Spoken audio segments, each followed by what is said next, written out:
Hello and welcome to Bangalore International Centre's very own podcast, BIC Talks. Bangalore International Centre is a platform for informed conversations, exchange of ideas, and a space for arts and culture. BIC Talks brings the essence of all that the physical space stands for and more to your doorstep.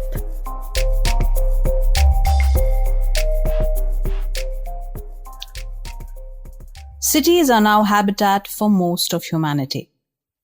But do they have the ecological capacity to sustain lives worth living? This talk will focus on environmental politics in Delhi and Bengaluru, looking at the role of quote-unquote bourgeois environmentalists who claim to speak for nature and society. How well have these cities addressed the challenge of sustainability with social justice? How can we create livable cities and vibrant commons? Sociologist Amita Baviskar explores all these questions in her talk corresponding with her book, Uncivil City. This episode is an edited version of an earlier BIC Streams session where Amita was in conversation with environmental lawyer Arpita Kodiveri. The full episode is available on the BIC website and the BIC YouTube channel. Now, over to Amita. Thank you so much, Lekha. Thank you very much to the Bangalore International Centre for inviting me to speak. I have to begin first with a confession. And that is that I had originally intended, and I told the organizers this, that my talk would span environmental politics in Delhi and Bangalore. But what with the last week of teaching and what with the fact that my knowledge of Bangalore nowhere approaches the extent to which I know Delhi, the Bangalore bit, unfortunately, is going to get rather shortchanged in my talk. And I also want to acknowledge that whatever I do know of Bangalore is based on the work of some stellar scholars and activists. Harini Nagendra's work, Sharad Lele on the urban periphery of Bangalore, the environmental lawyer Leo Saldanha, and the historical work of Janaki Nair have been absolutely central to my being able to think about cities, not just about Bangalore, but about all cities, from the point of view of the approach that I offer here, an approach that I like to hope will apply to Delhi as well as to Bangalore. Delhi and Bangalore share many things. We have major environmental concerns around wetlands. In the case of Delhi, the river Yamuna. In the case of Bangalore, it's many tanks and lakes.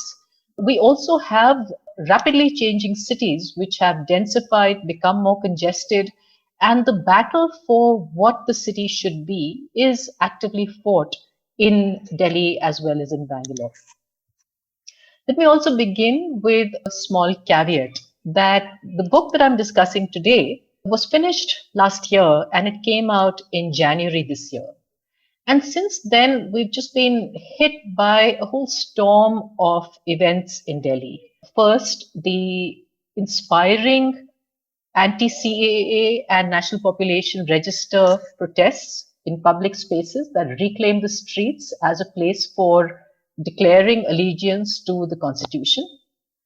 And then, of course, the pandemic, the lockdown, and the desperate plight of migrant workers who left the city and the national capital territory in order to go home, homes where there were no livelihoods, homes from where they were forced to come to cities in the first place in order to earn a living that was insecure and that disappeared when the lockdown began. We've also in this year seen in Delhi massive plans to remake the Central Vista, the iconic area around India Gate, from India Gate to the President's Estate, to the Rashtrapati Bhavan, around which there's been a great deal of mobilization. And we've also had Supreme Court orders peremptorily evicting tens of thousands of families who live in slums along railway tracks.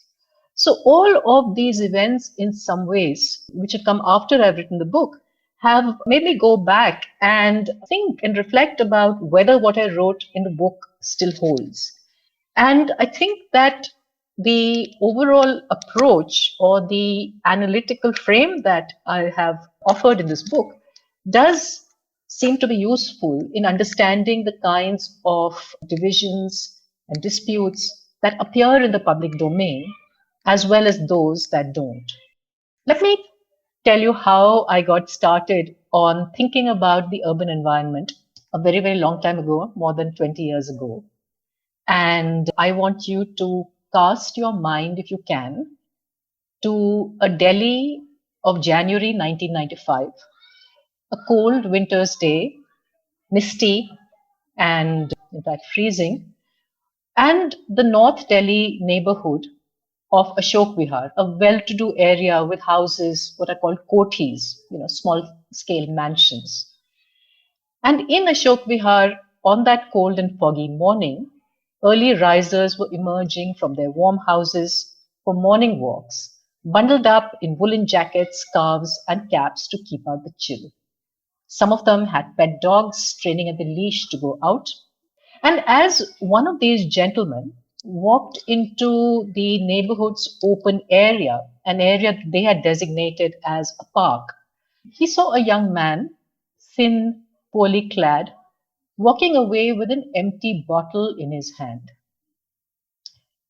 Our gentleman was outraged. He caught hold of the man and called out to his neighbors. Someone phoned the police. And within minutes, a group of angry house owners and 2 police constables descended on the youth and they beat him to death.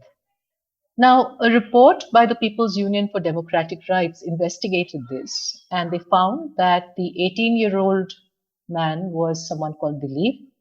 And Dilip had come to Delhi to watch the Republic Day parade in the capital. And he was staying with his uncle in a juggi or shack along the railway tracks on the edge of Ashok Vihar. His uncle worked as a laborer in the nearby industrial estate.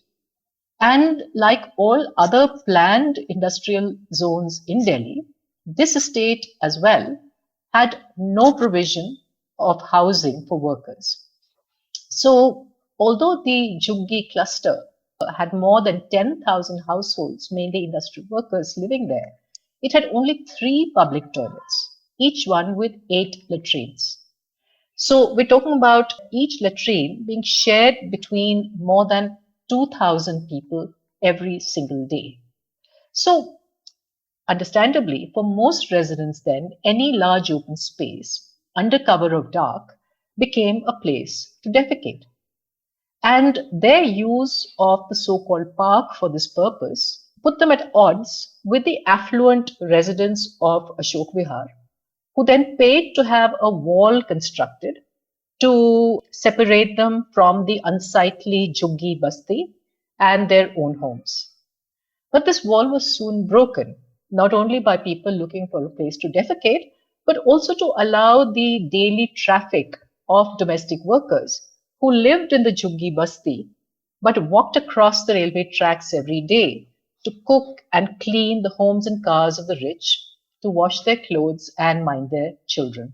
So Dilip's death was the culmination of a long-standing battle for a contested space that, to one set of residents, embodied their sense of gracious urban living, a place of trees and grass devoted to leisure, recreation, and doggy walks, and that to another set of residents was the only available space that they could use as a toilet.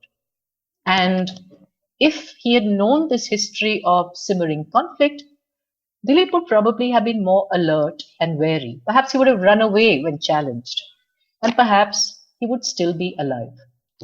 So this incident made a profound impression on me because until that point, I had been doing research in central India, mainly in the Narmada Valley, looking at displacement because of dams and forestry projects, as well as the more gradual but not less compelling processes of impoverishment due to insecure land tenure.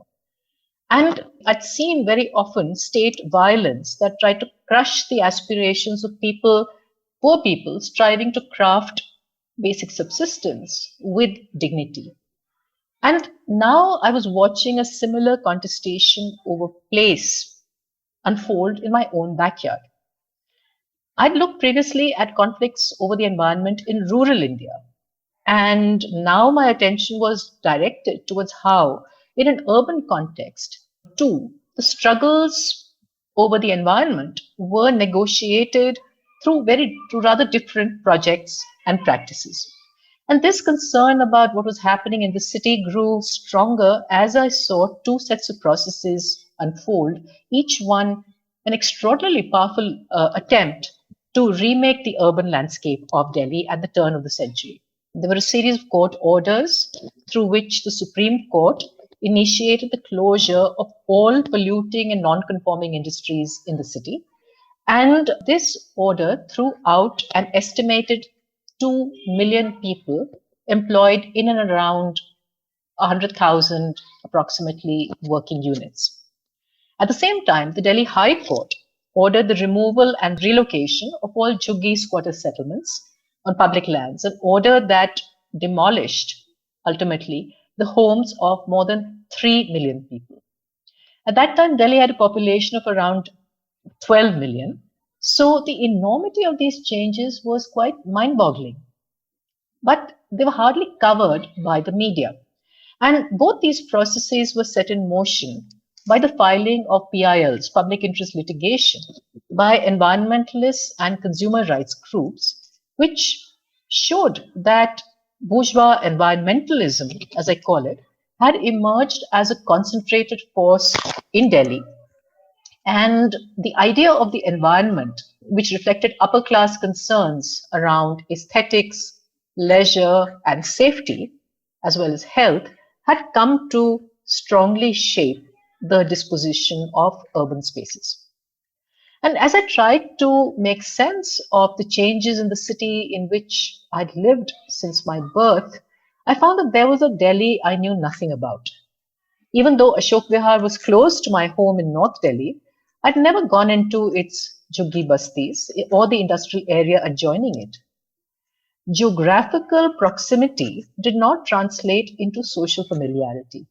In my mental map of Delhi, these places were just invisible. And it was only when I set aside my taking for granted sense of the city, my privilege as a well-off resident, and I started exploring bastis and factories and other urban places beyond the bourgeois gaze, that I realized just how segregated my city was. When I looked into the history of urban planning, I discovered that while this spatial configuration was a product of deliberate design guided by benevolent intent, its inherent biases led to perverse outcomes.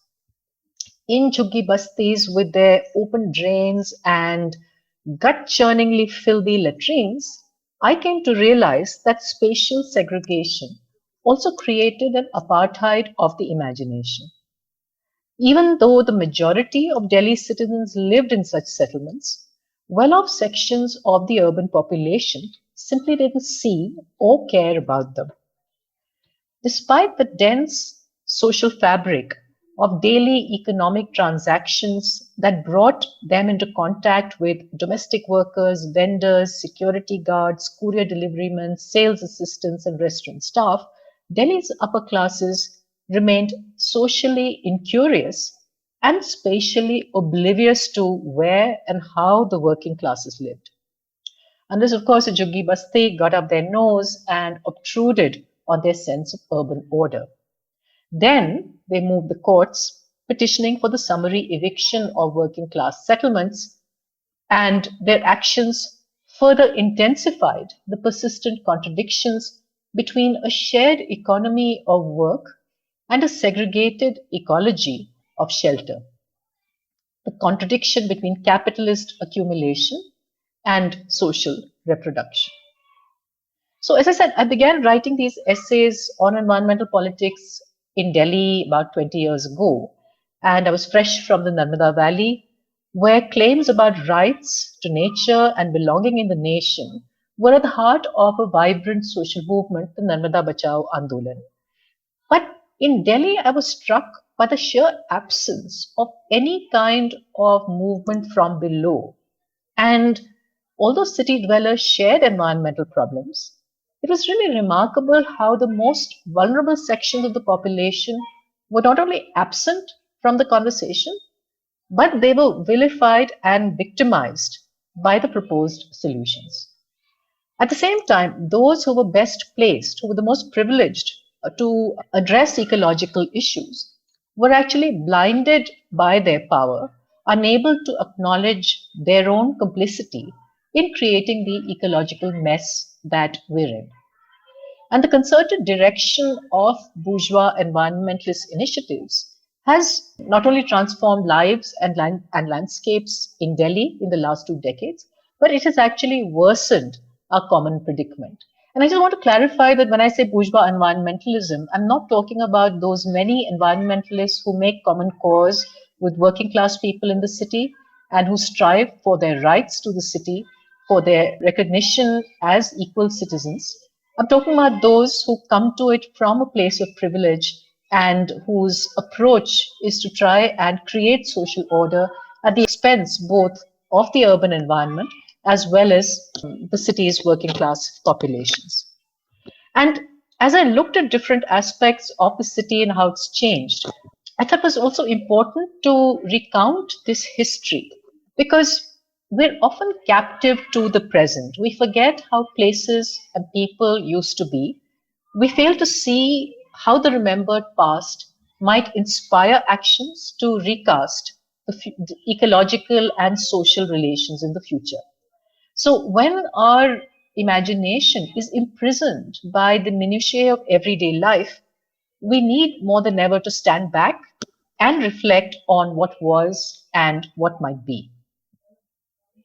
As cities have overtaken the countryside as habitat for most of humanity, the question of their ecological capacity to sustain lives worth living has become all the more critical. Yet when we listen closely to debates about city planning and urban governance and carefully observe urban environmental campaigns, we notice that many of them often have little to do with either ecology or with justice. The very terms of the discourse, what is an environmental issue? Who is authorized to speak? Which modes of action count as legitimate?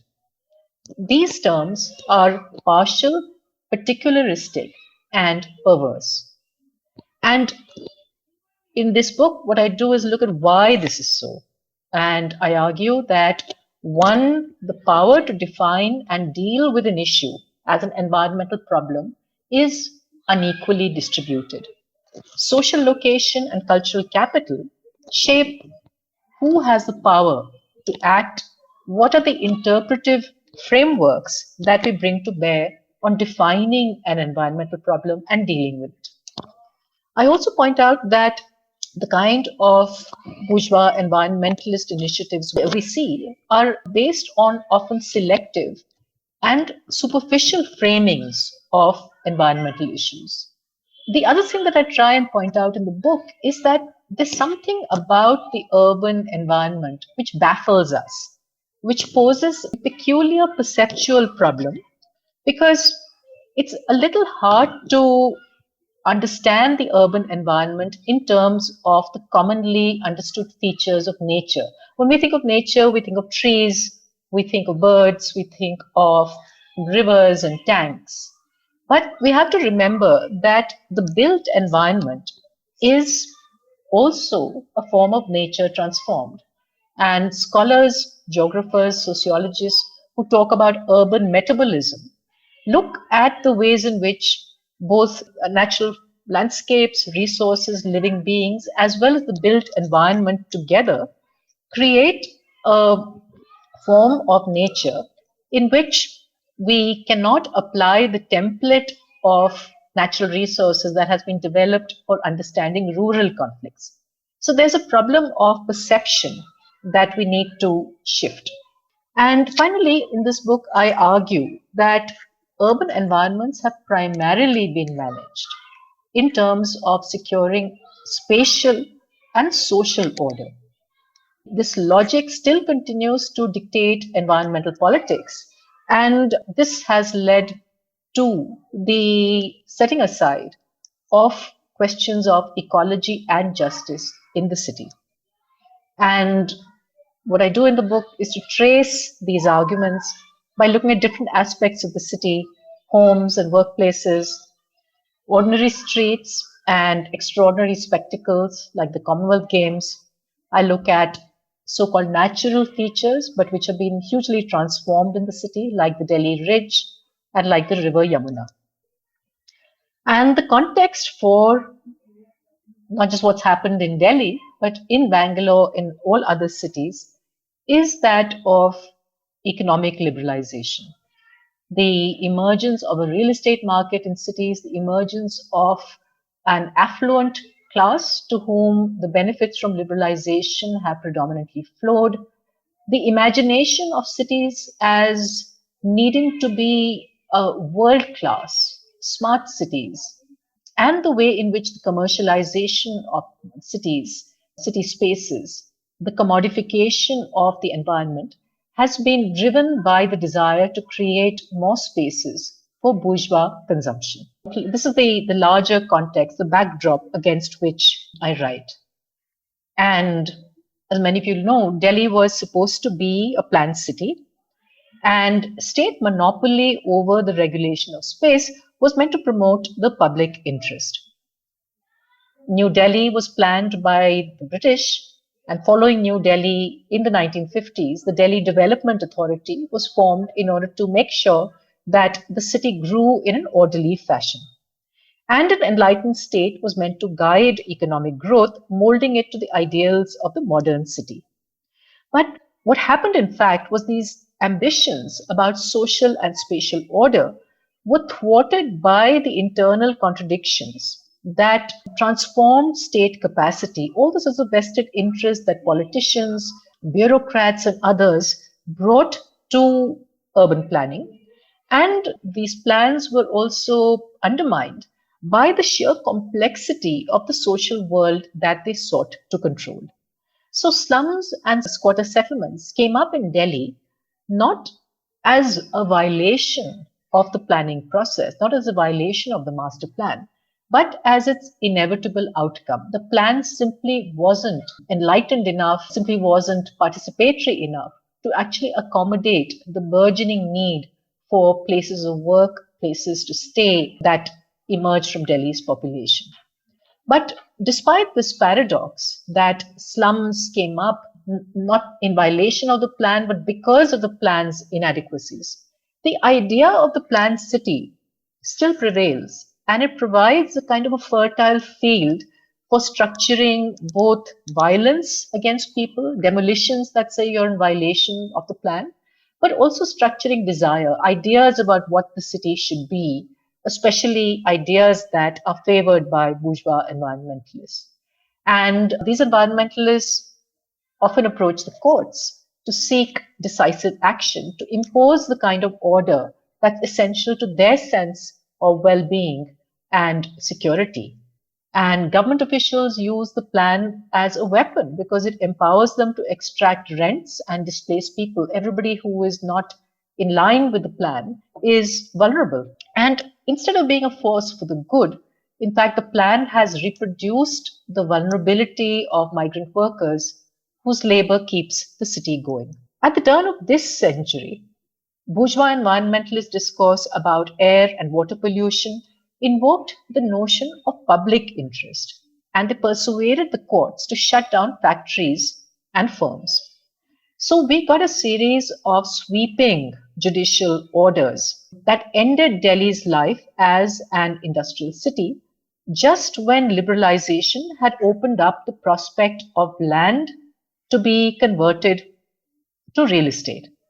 And the big companies, they stood to gain from redeveloping land that their closed down factories stood on, but smaller firms were forced to mobilize to save their businesses. Ultimately, neither the court's directives nor the subsequent process of political bargaining and accommodation served to secure environmental goals. What they did achieve was a surge in distress for the city's industrial workers and who happened to lose their livelihoods, but were not even allowed to represent themselves before the court. And what we got were a series of orders, which, although they claimed to seek what was good for Delhi, did so in a manner that silenced and impoverished a substantial section of the city's underclass. And the pictures that I've been showing you of the Yamuna floodplain actually show one of the sites of big displacements that happened, not because of industries closing down, but because it was argued that the river was polluted by working class settlements. Settlements were removed, but the river was then made available for real estate development. So the social space of the riverfront was cleared up on the grounds that people who used the river and who lived along its banks were polluting it. These were mainly working class settlements. However, the problem was actually coming from well-to-do areas. Most of the sewage in Delhi is not treated before it's released into the Yamuna. Industrial waste also goes into the river. So we see a misunderstanding, a misrecognition of cause and effect, but with consistently adverse effects on working class populations, resulting in the kind of demolitions that the book looks at in great detail. Most of the people whose homes were displaced did not receive any form of compensation. Only about a quarter of them got small plots of land about 40 kilometers away from where they lived, far away from the places of work. And many therefore lost not only their homes, but also their jobs as a result of being displaced from the banks of the Yamuna. And these are all the documents that you had to assemble in order to show that you were in Delhi before the cutoff date. And the process of identifying a cutoff date means that most of the residents of slums couldn't claim anything and were forced to shift outside Delhi to the border of Haryana and UP in order to begin life afresh. And as I said earlier, most of these processes received very little, minuscule attention in the media at that time. Along with the idea of cleaning up the riverfront, closing down industrial units where manufacturing took place, what we have seen in Delhi is also a huge assault on the idea of what the street should be. And I'm putting together these small vignettes about city streets together with the campaign to clean up Delhi's air, because in many ways the processes are the same. Rushing to the courts to try and get them to take action, courts giving orders which end up penalizing those who are the least responsible for creating the problem in the first place, while those who went to court, the bourgeois environmentalists, their own practices and their contribution to the problem gets ignored. And I think of streets as an embodied form of the public sphere. And streets include not only walkers and vendors, cars, bicycles, buses, but also cows and dogs, other living things with whom we share our city. And I describe in the book how the aspiration in Delhi to be a world-class city has meant that cows and things like cycle rickshaws are seen as anachronistic elements, and bourgeois environmentalist claims have tried to remove them from the city, saying that this is not the kind of city we want. It shouldn't have place for cows and dogs. It shouldn't have space for cycle rickshaws, because cycle rickshaws are a form, even though they're non-polluting, even though they give employment to huge numbers of people, they're an embarrassment in a world-class city. And as I go on to show, despite the attempts to try and so-called, clean up the city, the attempts to remove cows, to remove cycle rickshaws, and to remove street vendors actually come undone, because there is a strong interdependence between these particular living beings, these groups of people, between municipal officials, between the citizens who rely on these low-cost services in order to survive. And as I said earlier, these bourgeois environmental campaigns are coming from elites who choose to ignore their own consumerist lifestyles, especially their toxic enchantment with personal motor vehicles, with cars and with motorbikes, and the way in which private automobiles are disproportionately responsible for environmental harm.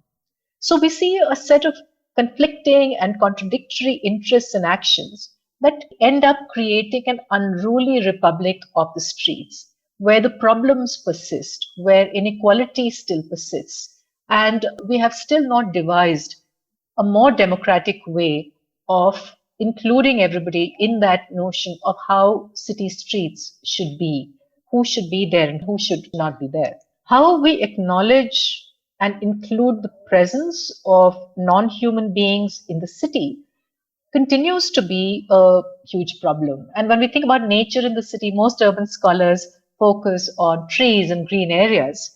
But there's very interesting work happening now, especially with younger scholars, some of them affiliated with the National Institute for Advanced Studies in Bangalore, working with Professor Anindya Sinha, who point out the ways in which pigs, dogs, black kites, and other cows happen to be as much a part of the city as human beings, as the built environment. And to that, I would, of course, add, in the case of Delhi, the presence of the Yamuna, a river that the city has turned its back towards. And I've looked at the way in which the Yamuna floodplain, which has historically been a neglected non-place populated by low-key working-class settlements, it came into view as a place of value in the real estate economy, some of the slides I showed you earlier. And once the floodplain, which is a part of the city's commons, has now come to be enclosed and commodified, excluding those who depend on it the most. And I've tried to show how resistance to the seemingly relentless process of making the floodplain a place of capital accumulation has come about not so much from the people who were pushed out by the redevelopment of this area of the floodplain, but in fact by the river itself. The river's powerful seasonal pulse of floods ends up, in a way, reclaiming the river and the floodplain and keeping it free from encroachment by the commodifying processes of creating a world-class city. I also look at Delhi's urban wilderness and the way in which new species have taken it over. Areas have been transformed from being a relatively wild scrub forest into parks where middle class people come together in their identities as people who have a fitness regime. They take walks in the parks, they exercise, they have laughter clubs. And at the same time, these transformed from wilderness to parks, these transformed areas still accommodate all kinds of unexpected urban uses. In the case of green areas, these are often young people, courting couples looking for a place to, explore friendships, romantic relationships. And it is green areas and public places which provide them, ironically, with privacy. And these green areas therefore allow young people to explore new forms of sociality, new identities as romantic people. So there are a lot of contrasting yet convergent voices on the urban environment that I try and bring out in my book, contrasting ways of using the environment, species and natural entities like the river, which have their own power to shape who we are and what we do in the city's different contexts, and of course, across different social groups. So I look at how this bourgeois environmentalist discourse, which has been so powerful in shaping spaces in the city, can be replaced by other claims to nature. Claims not only by the power of nature, its own agency to shape cities and place limits on what we can do. And we've seen these limits at work in the floods in Chennai, for instance, or in Hyderabad, or for instance, earlier in Mumbai, where you got a clear message. You can't build on wetlands, you can't block rivers, you can't turn them into sewers. But we also have to think about how environmentalist discourse can be challenged by working class citizens as well. And I think what we've learned in the last few years is in fact the limit of relying on courts to do the work of environmental activism that is also respectful of the rights of all citizens. Many court actions on urban issues have been punitive against the working class. They have also been rather paternalistic and they've rarely matched their intentions. They've ended up penalizing the wrong people and they pushed, in the case of Delhi, often the problem somewhere else. If they're polluting industries, get them out of Delhi, put them somewhere else. Stop something today, push the problem to the future. So the court orders have rarely created long-term administrative capabilities or accountability. And most important, they don't actually substitute for the very difficult work of understanding the dynamics of urban life and shaping them through a democratic dialogue about the city. So if this process of appealing to the courts in order to shape the city is deeply flawed, so is the faith that administrators place on techno-managerial fixes of the smart city kind. And this is what's now talked about a lot. The smart city mission was launched 5 years ago in 2015, but the term still remains ambiguous. What is a smart city? Most analysts point out that this seems to focus primarily on improving efficiency rather than equity. It relies on employing corporate consultants to offer solutions based on information technology. And the smart city model is heavily weighted towards securitization and the surveillance of populations. And it's designed to sideline the question of democratic accountability. And so what happens is that such solutions, so-called, to urban problems, in fact, demand much closer, more critical scrutiny that has happened so far. Yet they offer opportunities for making money at public expense, for installing new kinds of IT equipment. So there's a lot of hype around the smart city project, but their ability to improve urban environments and environmental rights for everyone remains unknown. So if on the one hand, one model of improving cities for the future is about smart cities, the other model is that of leftist scholars who propose a radical rethinking of how our cities should be organized and run. And they say that if you look at most cities in the global south, they don't ever conform to plans. When the governments of newly independent nation states imported models of urban design from affluent industrialized countries, they actually failed to accommodate local political, economic, and cultural forms. And this mismatch between southern cities' cultures and the idea of the planned city has led to the flourishing of what have been called unintended cities, where people left out of plans have made their own arrangements, putting together homes and workplaces from the modest materials available to them. And these informal dwellings are more affordable and they can better accommodate people's own specific needs and styles of working and living. These Jhuggi Bastis embody the ingenuity and enterprise of working class populations. And they take control over land and housing from the state and put it in the hands of the poor. Their only handicap is that they happen to be illegal. So it's argued if you give these informal settlements formal recognition, then such bastis could become the basis for democratic city making from below. Now, this is a beguiling argument, and it appeals on populist as well as pragmatic grounds. It suggests that informality is not only the signature of cities in the global south, but also their strength.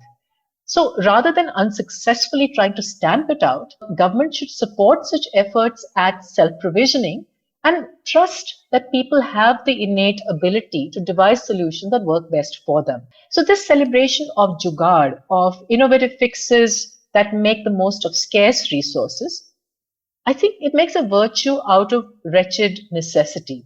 Legalizing such settlements would indeed remove the stigma of criminality and the burden of uncertainty that working class people have to labor under. And there's no doubt that such crippling conditions of existence must be done away with. But the trouble with such reprieve is that it risks consigning the city's population, working class population, to a second class life. There's a double standard at work when those who are privileged to live in formal, well appointed neighborhoods advocate the perpetuation of substandard dwellings in the name of poor people's rights. Finally, when it comes to the urban environment, such advocacy of informality also ignores a really important issue. And that is that the ecological question demands that we think not only of human populations as heterogeneous, as shaped by hierarchies of power, but that we keep in mind our obligations to future generations and to other living beings. An ecological vision that respects these principles and applies them to the complexities of urban life is unlikely to emerge from any one social group. It needs vigorous social debate and sustained collaboration between different citizens, between experts, administrators, to move cities towards environmental sustainability. The solid waste problem, for instance, just can't be solved by waste pickers, sorters, and recyclers alone. It needs concerted action at the level of national, municipal, and neighborhood organizations so that we can cut down the quantities of waste generation. And the thing is that if you cut down the quantities of waste generated, this goal may go against the short-term interest of waste pickers. What this problem needs also are technically informed inputs about materials and safe methods of recycling. It requires experienced, energetic managers to operate systems that work at different scales. It needs enabling enforceable rules and regulations. All aspects of urban life throw up these complex challenges, but the environment all the more so, because the environment means championing social justice in the present, yet doing so without sacrificing the causes of those without voice. The claim to speak for future generations and non-human species has so far been the prerogative of bourgeois environmentalists who have stood by and shrugged at the denial of rights and displacement of poorer people that their actions have caused. So, taking away from them the privilege of speaking for the future and for nature can only be done by new alliances that spark new ways of thinking. And this means that a whole set of social relations should be challenged. We need to respect the cultural logic of informality and recognize rights to housing. But by themselves, these steps don't enable wider claims upon the city as a whole. They don't allow the working classes to contest how the urban commons, land, water, air, green areas, are shared and used, managed, and transformed. Environmental justice requires a more expansive, a more inclusive process of decision making. Just the grant of housing rights is not going to guarantee that. So, what we need is a conversation about the commons based on the core criteria of citizenship as well as civility. And this idea of civility is something that I believe means that we must go beyond directing our attention to the state, to the courts all the time, because rights only guarantee so much. There's the work of respecting everyone in the city, of being able to work out relations that can create greater equality across divides of caste and class, of gender and religion. And that civility towards others can only come about through a wider mobilization, one that, of course, acknowledges the role of the state, but does not expect the state to be the ultimate addressee of all our efforts. And by saying that the idea of citizenship as well as civility is something which has in very many ways been embodied in the very promise of cities. This is what cities were supposed to do. They were meant to allow new ways of being, places where strangers could come together, live together, work together, places of opportunity to recast and reshape oneself, create new identities. So that potential of cities, that promise of cities, is both a source of inspiration as well as a call for action. Thanks very much. Thank you for listening in till the end. Please share this episode with a friend on social media, WhatsApp, or anywhere else. It would mean the world to us. And in case you're listening via iTunes or Apple Podcasts, please leave us a rating and a review. Subscribe to BIC Talks on email or your favorite podcast app and don't miss out on future episodes. This episode of BIC Talks has Gaurav Krishna as our sound engineer with support from S. Sarvanaraj and Lekha Naidu. And the accompanying episode artwork was made by Chandni Venkataraman. Thank you for listening to this episode of BIC Talks. This podcast can be accessed on our website, bangaloreinternationalcentre.org, as well as on any of your favorite podcast platforms.